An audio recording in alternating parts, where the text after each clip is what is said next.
Seguimos então com o nosso estudo do livro A Gênese, os milagres e as predições segundo o Espiritismo. A doutrina espírita é o resultado do ensino coletivo e concordante dos espíritos. A ciência é chamada a constituir a Gênese segundo as leis da natureza. Deus prova sua grandeza e seu poder pela imutabilidade de suas leis e não pela sua suspensão. Para Deus, o passado e o futuro são o presente. Allan Kardec. A terceira revelação chega numa época de emancipação e maturidade intelectual, quando a inteligência já desenvolvida não se reduz a um papel passivo, nada aceita às cegas, mas quer ver onde o conduzem, compreender o porquê e como de cada coisa. Por isso, ela devia ser, ao mesmo tempo, o resultado de um ensinamento e o fruto do trabalho, da investigação e do livre exame. Os espíritos ensinam somente o necessário para colocar o homem, ou seja, o ser humano, a humanidade, no caminho da verdade, abstendo de revelar o que o ser humano pode encontrar por si próprio, deixando-lhe o cuidado de debater, controlar e submeter tudo ao crivo da razão, deixando-o frequentemente adquirir experiência às custas. Dão-lhe o princípio e o elemento, e o ser humano cabe aproveitá-los, colocando-os em ação. Lembro sempre que o termo homem, na nossa leitura, se refere à humanidade e não ao sexo masculino. 51. Considerando que os elementos da revelação espírita foram ensinados simultaneamente em muitos pontos aos homens de todas as condições sociais e diversos graus de instrução, fica evidente que as observações não podiam ser feitas por toda parte com o mesmo resultado, que as consequências a extrair, a dedução das leis que regem essa ordem de fenômenos, em suma, a conclusão sobre a qual deviam apoiar as ideias deveriam sair somente do conjunto e da correlação dos fatos. Ora, cada centro isolado, circunscrito a um círculo restrito, vendo apenas frequentemente uma ordem particular de fatos, algumas vezes aparentemente contraditórias, tratando geralmente com a mesma categoria de espíritos e, além disso, limitado por influências locais e partidárias, encontrava-se na impossibilidade material de abranger o conjunto e, por isso, seria incapaz de reunir as observações isoladas num princípio comum. Como cada um apreciava os fatos sob o ponto de vista de seus conhecimentos e de suas crenças anteriores, ou segundo a opinião particular dos espíritos que se manifestam. Logo surgiriam tantas teorias e sistemas quanto a quantidade de centros, e nenhum chegaria a ser completo por falta de elementos de comparação e de exame. Em resumo, cada um ficaria estático em sua revelação parcial, convencido de possuir toda a verdade, por não saber que em outros lugares se conseguia mais e melhor. Além disso, deve-se assinalar que, em nenhuma parte, o ensino espírita foi dado de maneira completa. Abarca uma quantidade tão grande de observações de assuntos tão diversos que requerem conhecimentos e aptidões mediúnicas especiais, de modo que seria impossível estarem reunidas no mesmo ponto todas as condições necessárias, devendo o ensino ser coletivo e não individual. Os espíritos dividiram o trabalho, distribuíram os temas de estudo e observação, da mesma forma que nas fábricas a confecção de cada parte de um mesmo objeto é repartida para diversos trabalhadores. Desse modo, a revelação é feita parcialmente, em diversos lugares e por uma multidão de intermediários. Dessa maneira, prossegue ainda agora, já que nem tudo foi revelado. Cada centro encontra nos demais o complemento daquilo que obtém, e tem sido o conjunto, a coordenação de todos os ensinos parciais, o que constitui a doutrina espírita. Era necessário agrupar os fatos dispersos para verificar sua correlação, reunir os documentos diversos, as instruções dadas pelos espíritos nos diferentes pontos e sobre todos os assuntos, a fim de compará-los, analisá-los, estudar suas analogias e diferenças. As comunicações sendo dadas por espíritos de todas as ordens, mais ou menos esclarecidos, era necessário avaliar os graus de confiança que a razão permitia conceder-lhes, distinguir-lhes as ideias sistemáticas, individuais e isoladas daquelas que receberam a sanção do ensinamento universal dos espíritos. As utopias das ideias práticas, separar as que eram notoriamente desmentidas pelos dados da ciência positiva e da lógica, e fazer uso também dos erros das informações trazidas pelos espíritos, mesmo os das mais baixas categorias, para tomar conhecimento do estado do mundo invisível e formar um todo homogêneo.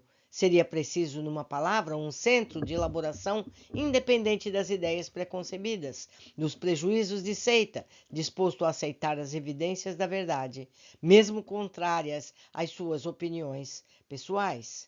Esse centro se formou por si mesmo, pela força das circunstâncias e sem desígnios premeditado. Temos aqui uma nota de rodapé. Vamos ver o que nos fala. Aqui explica: o Livro dos Espíritos, a primeira obra que fez o Espiritismo entrar na trilha filosófica, mediante a dedução das consequências morais a partir dos fatos, e que abordou todas as partes da doutrina, tocando nas mais importantes questões que propõe, tem sido desde o surgimento o ponto de união sobre o qual convergiram espontaneamente os trabalhos individuais. É notório que a publicação deste livro data a era do espiritismo filosófico, permanecido até então no campo das experiências, para entreter a curiosidade.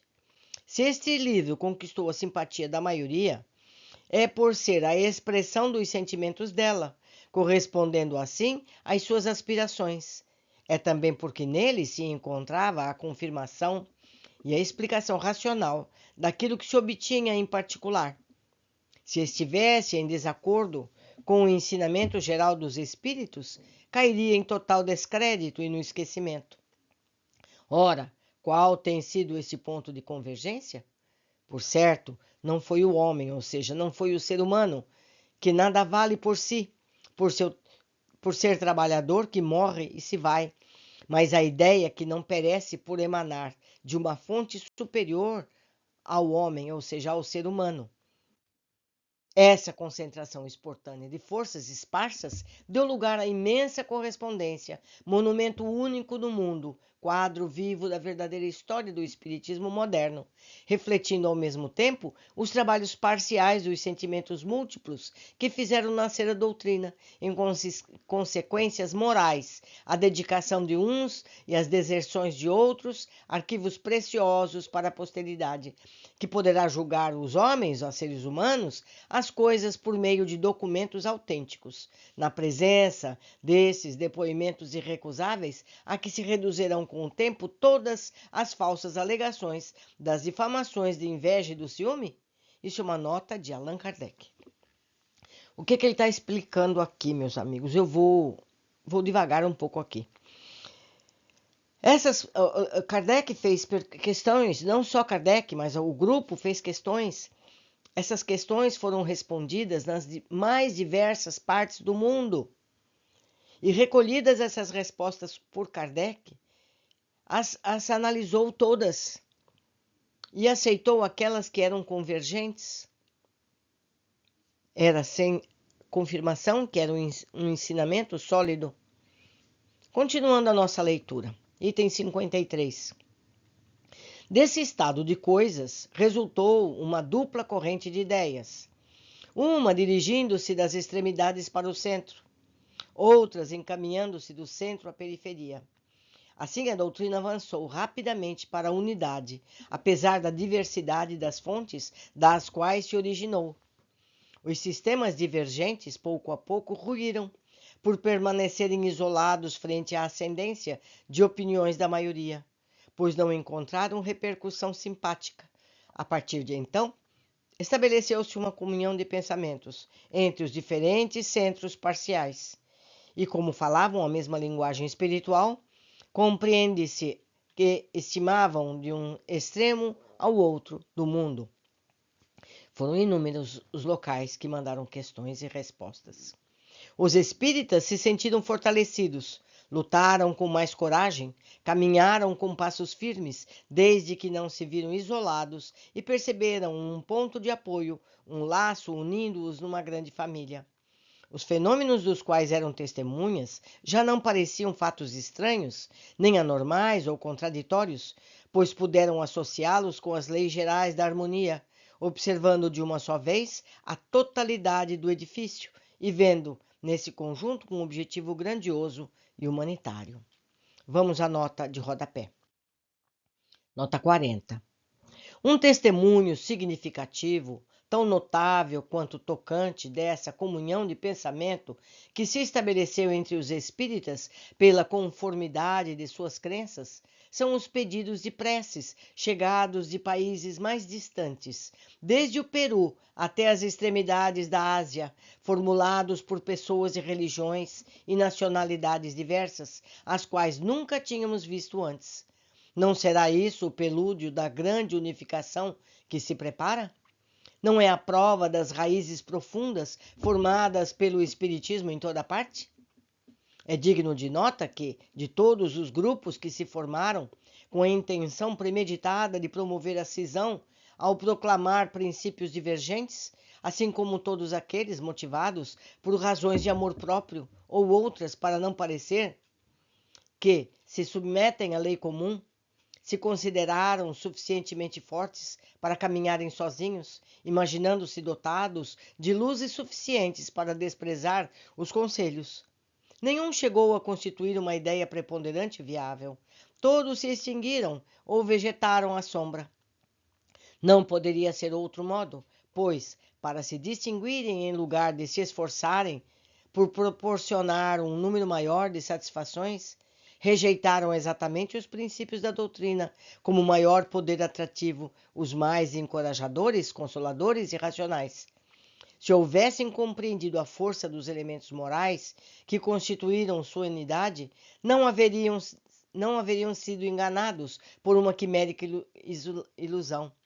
Mas, confundindo o pequeno círculo por eles constituído como o universo, não variam nos adeptos mais do que um grupo que poderia ser derrubado por outro grupo. Equivocaram-se derrubado por outro grupo. Trata-se de um estranho mal-entendimento sobre as características essenciais da doutrina. Tal erro só podia trazer desapontamentos. Em vez de romperem a unidade, quebraram o único vínculo que podia lhes dar força e vitalidade. O Espiritismo sem os Espíritos, o Espiritismo Independente. Revista Espírita, abril de 1866. Essa é uma nota de Kardec. Lembro mais uma vez, meus amigos, que as pesquisas de Kardec estão todas na Revista Espírita. Grupo esse de textos disponíveis a quem quiser pesquisar. Isso pode ser encontrado facilmente em PDF pela rede da internet. Se for preciso, podem solicitar a mim, que eu tenho todos os números da Revista Espírita. Continuando o nosso estudo. Mas como saber se um princípio é ensinado por toda parte ou se é resultado de uma opinião individual? Como os grupos isolados não podiam saber o que se dizia fora deles, foi necessário que um centro reunisse todas as instruções para fazer uma espécie de depuração das vozes e levar ao conhecimento de todos a opinião da maioria. Temos aqui uma nova nota de rodapé. Nota 41. Esse é o objetivo das nossas publicações, que podem ser consideradas como o resultado dessa depuração. Nelas, todas as opiniões são discutidas, mas as questões somente são apresentadas em forma de princípios, depois de haverem recebido a consagração de todos os exames, pois somente eles podem ortogar força de lei, permitir afirmações. Por essa razão, não preconizamos levianamente nenhuma teoria, e é por isso que a doutrina, em sendo consequência do ensino geral, não representa o resultado de um sistema pré-concebido. É isso que lhe dá força e assegura seu futuro. Essa é uma nota de Allan Kardec. Continuamos. Item 54. Não existe nenhuma ciência que tenha saído inteiramente acabada do cérebro de um homem. Todas, sem exceção, são produto de observações sucessivas, apoiadas em observações precedentes, como de um ponto conhecido chega-se ao desconhecido. Assim procedem os espíritos com o espiritismo, razão pela qual o ensino que transmitiram é gradual. Eles somente abordam as questões na medida em que os princípios sobre os quais se apoiavam estivessem suficientemente elaborados e a opinião tivesse alcançado a maturidade necessária para assimilá-los. Também é preciso levar em conta que todas as vezes em que os centros particulares abordaram questões prematuras, só obtiveram respostas contraditórias e inconclusas. Por outro lado, quando chega o momento oportuno, o ensinamento é completamente idêntico em quase todos os centros. Há, entretanto, entre a marcha do espiritismo e das ciências, uma diferença capital. Enquanto estas só atingiram o ponto onde chegaram depois de longos períodos, foram suficientes poucos anos ao espiritismo, não para alcançar o ponto culminante, mas para acumular uma soma de observações bastante grande para constituir uma doutrina. Isso se deve à imensa multidão de espíritos que, pela vontade de Deus, se manifestaram simultaneamente, trazendo cada um deles seu contingente de seus conhecimentos. Resultou disso que todas as partes da doutrina, em lugar de serem elaboradas sucessivamente durante vários séculos, ocorreram mais ou menos simultaneamente em alguns anos, e foi o suficiente agrupá-las para formarem um todo. Deus quis que fosse assim. Em primeiro lugar, para o edifício chegar mais rapidamente ao topo. Depois, para que pudesse, por meio de comparação, ter um controle de alguma maneira imediato e permanente da universalidade do ensino. Dado nenhuma de suas partes ter o valor nem a autoridade maior que por sua conexão com o conjunto, todas devem harmonizar-se, ser lugar no arranjo geral, chegando cada um a seu tempo.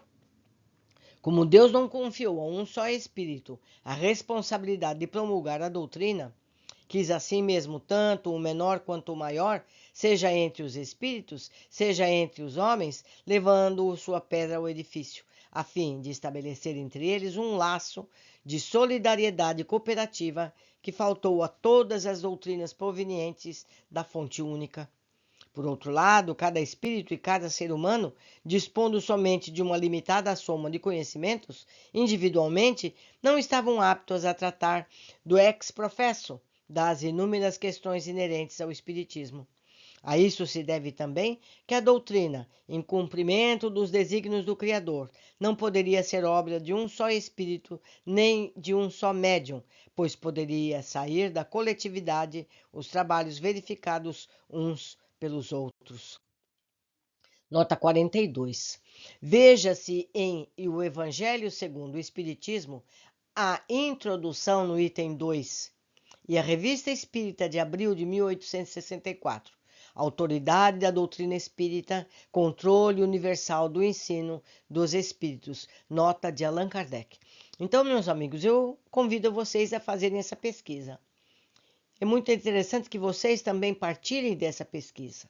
Então, Kardec diz aqui que busquem no Evangelho segundo o Espiritismo, na sua introdução, item 2, e também na Revista Espírita, abril de 1864, o artigo de nome Autoridade da Doutrina Espírita, Controle Universal do Ensino dos Espíritos.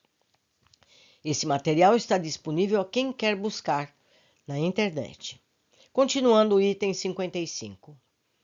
Um último caráter da revelação espírita, a que ressalva as próprias condições que lhe dão origem, é que, apoiando-se em fatos, ela é, e só pode ser, essencialmente progressiva com todas as ciências de observação. Por sua essência, ela se alia com a ciência, que, sendo a exposição das leis da natureza em certa ordem de fatos, não pode contrariar a vontade de Deus, autor das leis. As descobertas da ciência glorificam Deus, em lugar de rebaixá-lo. Elas só destroem o que os seres humanos edificaram sobre ideias falsas que fizeram de Deus. O Espiritismo estabelece como princípio absoluto somente o que seja demonstrado por evidências ou que seja deduzido logicamente da observação, em contato com todos os ramos da economia social, aos que oferece o apoio das próprias descobertas, assimilará sempre todas as doutrinas progressivas. Assim, sejam que qualquer ordem, quando chega ao estado de verdades práticas, e saiam do domínio da utopia, pois sem isso se aniquilariam. Deixando de ser o que é, desmentiria a origem e o objetivo providencial. Avançando com o progresso, o Espiritismo jamais será superado, pois, se novas descobertas demonstrarem estar em erro em um determinado ponto, ele se modificará sobre esse ponto. Se uma nova verdade se revela, ele, o Espiritismo, a aceitará. Nota de rodapé 43. Diante de declarações tão precisas e categóricas como as contidas nesse capítulo, caem por terra todas as objeções de tendência ao absolutismo e à autocracia dos princípios, assim como todas as falsas interpretações de algumas pessoas desconfiadas ou mal informadas que atribuem à doutrina. Essas declarações, por outro lado, não são novas. Nós as temos repetido inúmeras vezes em nossos escritos para não permanecer dúvida alguma a esse respeito. Ademais, elas mostram o verdadeiro papel que nos corresponde, o único que desejamos, aquele de trabalhador. Essa é uma nota de Allan Kardec. Item 56. Qual é a utilidade da doutrina moral dos espíritos, visto não ser outra senão a de Cristo? O ser humano necessita de uma revelação?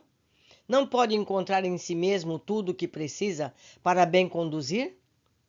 Do ponto de vista moral, não há dúvida quanto a Deus ter outorgado ao ser humano um guia para a sua consciência que lhe diz: não faça a outrem o que não queres que te façam. Por certo, a moral natural está inscrita no coração dos seres humanos, mas sabem todos lê-la nesse livro? Não têm menosprezado sempre esses sábios preceitos? O que fizeram da moral de Cristo? Como a praticaram e os que ensinaram? Não a tornaram letra morta, uma bela teoria boa para os outros, mas não para si mesmos?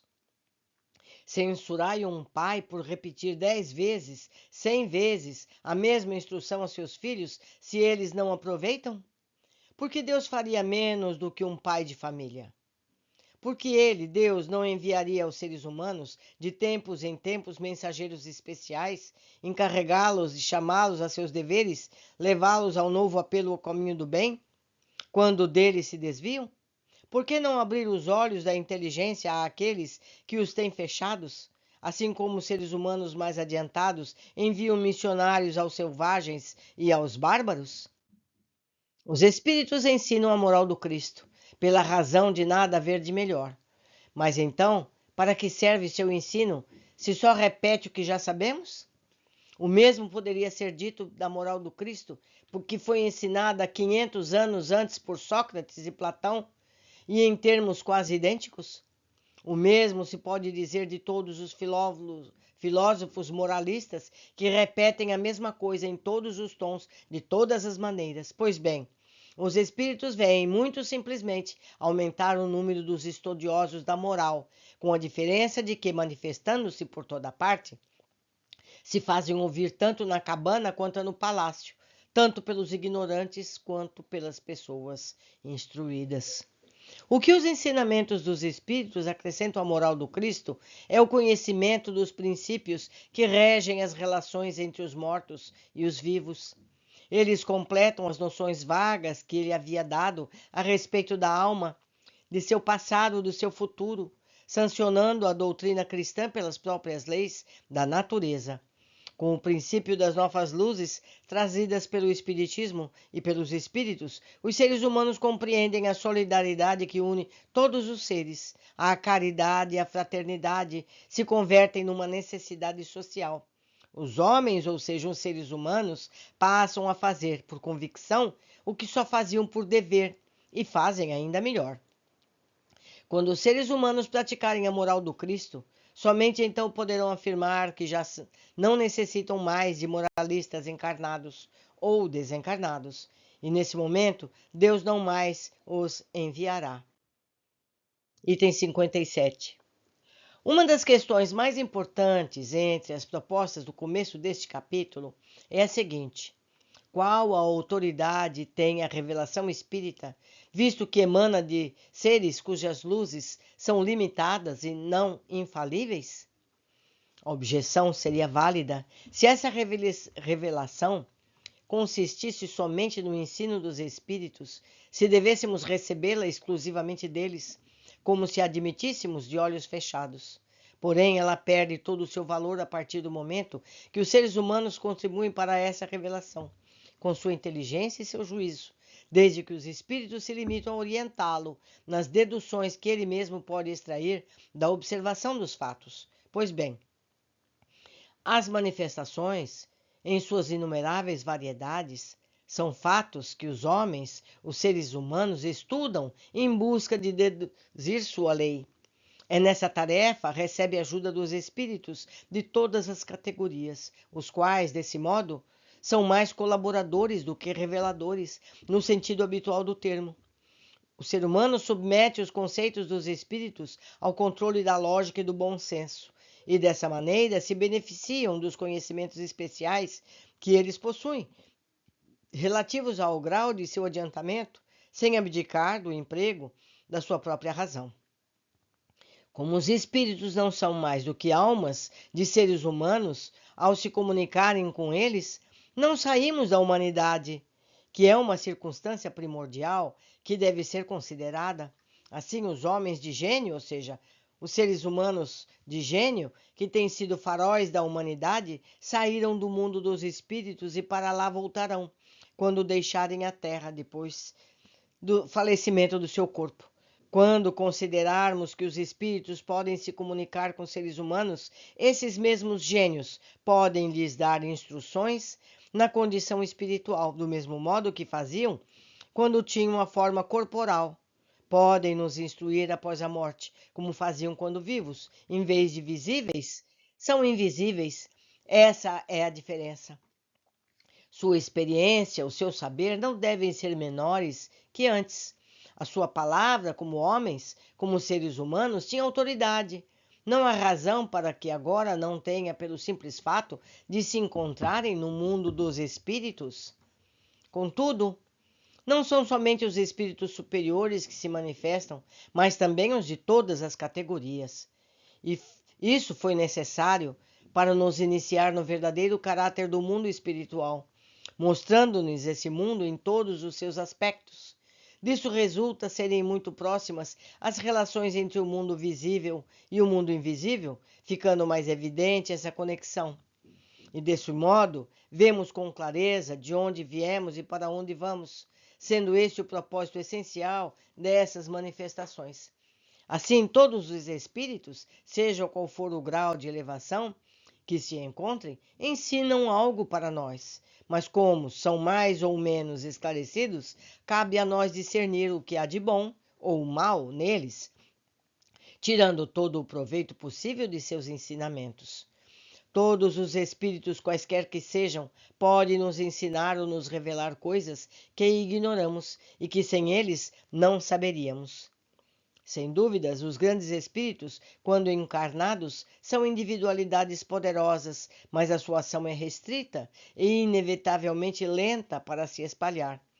Se na atualidade viesse um só deles, um Elias, um Moisés, Sócrates ou Platão, revelar aos homens, ou seja, aos seres humanos, à humanidade, as condições do mundo espiritual, quem poderia provar a veracidade de suas afirmações nessa época de ceticismo? Não o tomariam por um sonhador ou utopista? Mesmo que dissessem a verdade absoluta, séculos passariam antes que suas ideias fossem admitidas pelas massas. Deus, em sua sabedoria, não queria que assim fosse.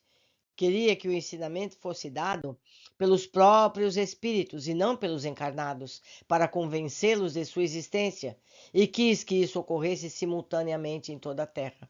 Seja para o ensino se propagar mais rapidamente, seja para que, sendo o mesmo em todos os lugares, constituísse assim uma prova da verdade, cada um tendo os meios necessários para se convencer. Eu vou fazer aqui um parênteses.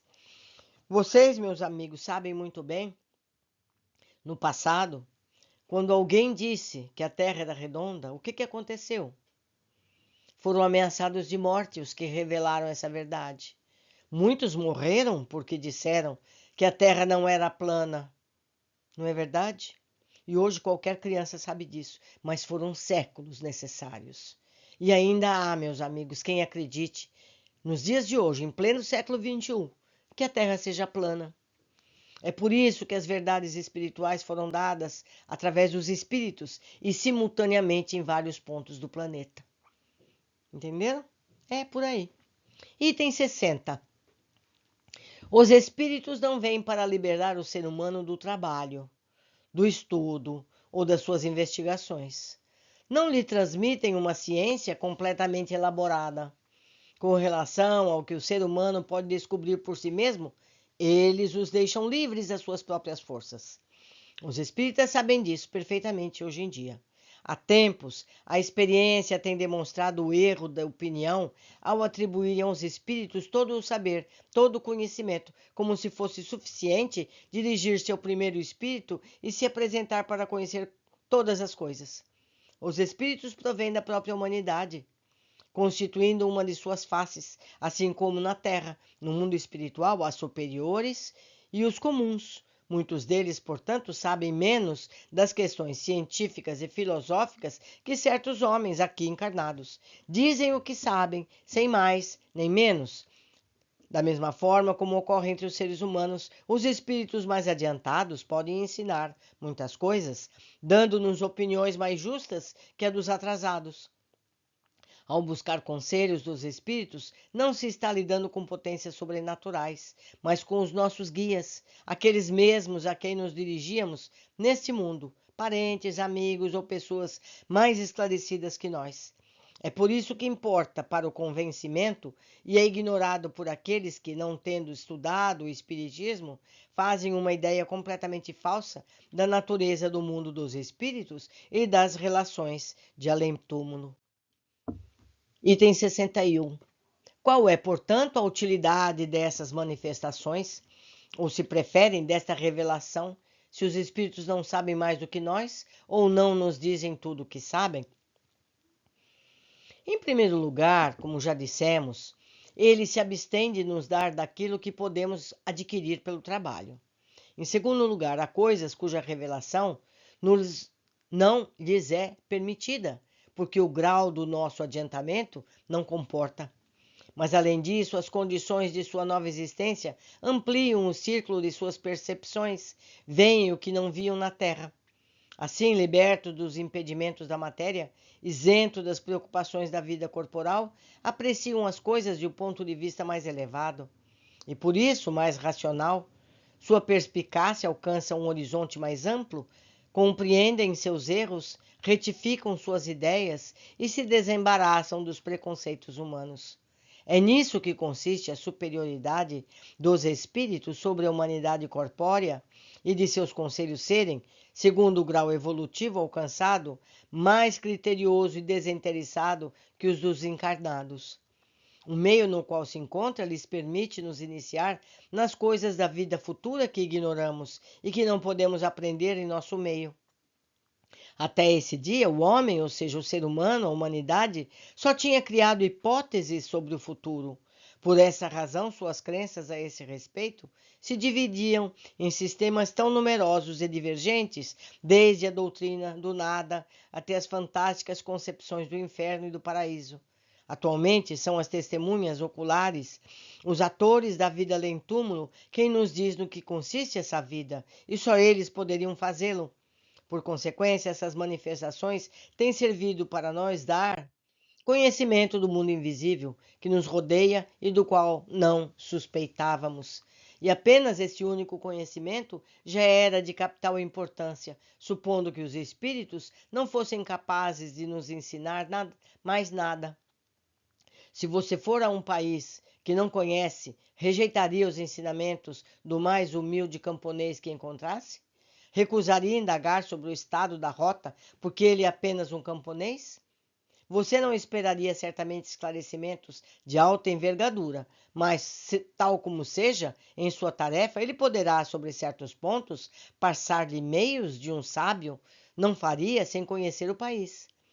Você tirará de suas indicações consequências que ele próprio não poderia tirar, mas ele deixará de ser um instrumento útil para as observações, não tendo ele servido senão para lhe fazer conhecer os costumes dos camponeses. Ele é igualmente semelhante aos espíritos, em que o menor ensina-nos alguma coisa. Uma simples comparação tornará ainda mais compreensível a situação. Um navio carregado de imigrantes parte para um destino distante. Transporta homens de todas as condições, parentes e amigos daqueles que permaneceram. Recebe a notícia do naufrágio desse navio. Nenhum vestígio permaneceu, nenhuma notícia sobre seu destino. Acredita-se que todos os passageiros tenham perecido e suas famílias cobrem-se de luto. Enquanto isso, toda a tripulação, sem exceção de um homem, sequer, aproximou-se de uma terra desconhecida, abundante e fértil, onde todos vivem felizes sobre um céu ameno. Mas nada se sabe sobre isso. Um belo dia, outro navio aponta nessa terra e encontra ali todos os náufragos sãos e salvos. A feliz novidade se espalha com rapidez de um relâmpago. E todos exclamam: nossos amigos não estão perdidos. Eles dão graças a Deus. Não podendo se ver, trocam correspondências e testemunhas de afeto. E então a tristeza se faz a alegria. Essa é uma figura representativa da vida terrestre e da vida além túmulo antes e depois da revelação moderna. Esta, como o segundo navio, nos traz as boas novas da sobrevivência de nossos entes queridos, da certeza de que nos reunirmos um dia. Dúvida sobre o seu novo destino não existe mais. O desânimo desaparece diante da esperança. Mas outros resultados vêm enriquecer essa revelação. Deus, julgando a humanidade madura para penetrar nos mistérios de seu destino, contemplar calmamente as novas maravilhas, permitiu que fosse levantado o véu que separa o mundo visível do invisível. Os fatos das manifestações nada têm de sobre-humano. É a humanidade espiritual que vem falar com a humanidade corporal e lhe dizer: nós existimos, então o nada não existe. É isso que somos, o que vocês serão. O futuro será para vocês como o nosso. Vocês caminhavam na escuridão. Nós viemos clarear o seu caminho, facilitar o seu trajeto. Vocês iam ao acaso. Nós mostramos o propósito. A vida terrena era tudo para vocês, porque não viam nada além dela. Viemos para lhes contar, mostrando a vida espiritual. A vida terrena não é nada. Sua visão se detinha no túmulo e nós lhe mostramos além de um admirável horizonte. Não sabiam por que sofriam na terra. Agora, no sofrimento, vem a justiça de Deus. O bem não produzia nenhum fruto aparente para o futuro, porém agora terá um propósito e será uma necessidade. A fraternidade era apenas uma bela teoria. Está agora isentada em uma lei assentada em uma lei da natureza. Sobre a crença de que tudo termina com a vida, a imensidão é vazia. O egoísmo reina supremo entre vocês, e seu lema é cada um por si. Com certeza, no futuro, os espaços sem fim se povoam ao infinito. O vazio e a solidão não existem. A solidariedade conecta todos os seres, além e aquém do túmulo. É o reino da caridade como lema. Um por todos e todos por um. Enfim, ao final da vida de vocês, davam um eterno adeus aos que lhes são caros, e agora dirão até breve. Estes são, em resumo, os resultados da nova revelação. Veio preencher o vazio criado pela incredulidade, levantar os ânimos abatidos pela dúvida ou pela perspectiva do nada e dar a todas as coisas uma razão de ser. Esse resultado seria irrelevante só porque os espíritos não vêm resolver os problemas da ciência, dar saber aos ignorantes ou aos preguiçosos os meios de se enriquecer sem dificuldade? No entanto, os frutos de um ser humano deve extrair da nova revelação não são apenas para a vida futura. Ele os colherá na terra, pela transformação que essas novas crenças necessariamente devem operar em seu caráter, em seus gostos, em suas tendências e, consequentemente, sobre os hábitos e as relações sociais, ao pôr fim ao reino do egoísmo, do orgulho, da incredulidade. Elas preparam o do bem do reino de Deus. O propósito da revelação, portanto, é colocar o ser humano na posse de certas verdades que ele não pode adquirir por si mesmo, com a intenção de acelerar o progresso. Essas verdades se limitam, em geral, a princípios fundamentais destinados a colocá-lo no caminho das investigações e não a conduzi-lo pela mão. São marcos que lhes mostram o objetivo. É sua tarefa estudá-los, deduzir suas aplicações, longe de libertá-lo do trabalho. Fornece novos elementos para a sua atividade. Concluímos hoje mais um trecho, por sinal bem longo. Eu gostaria de ter trazido aqui nessa leitura uma obra que eu conhecia há muito pouco tempo. Um padre que tinha dons mediúnicos e via e sentia muita coisa. E ele psicografou um livro, esse padre. Isso em 1902, se não me engano. Ou seja, logo após Kardec e antes de Chico Xavier. E lá ele descreve o mundo que ele encontrou, endossando tudo o que disse Kardec e antecedendo o que veio nos contar Chico Xavier. Existe um outro livro em que um grupo de sacerdotes resolveu questionar Kardec. E ele, lendo o Livro dos Espíritos e a Gênesis, ele chegou à conclusão de que realmente Kardec estava certo e questiona muita coisa que a igreja da atualidade pregava, chegando à ideia que era preciso voltar ao cristianismo primitivo. Isso é muito interessante. Eu oportunamente vou trazer os títulos desses dois livros para que vocês também possam pesquisar e estudá-los. É tudo muito interessante. Por hoje ficamos por aqui. Eu aguardo vocês na próxima leitura. Abraços!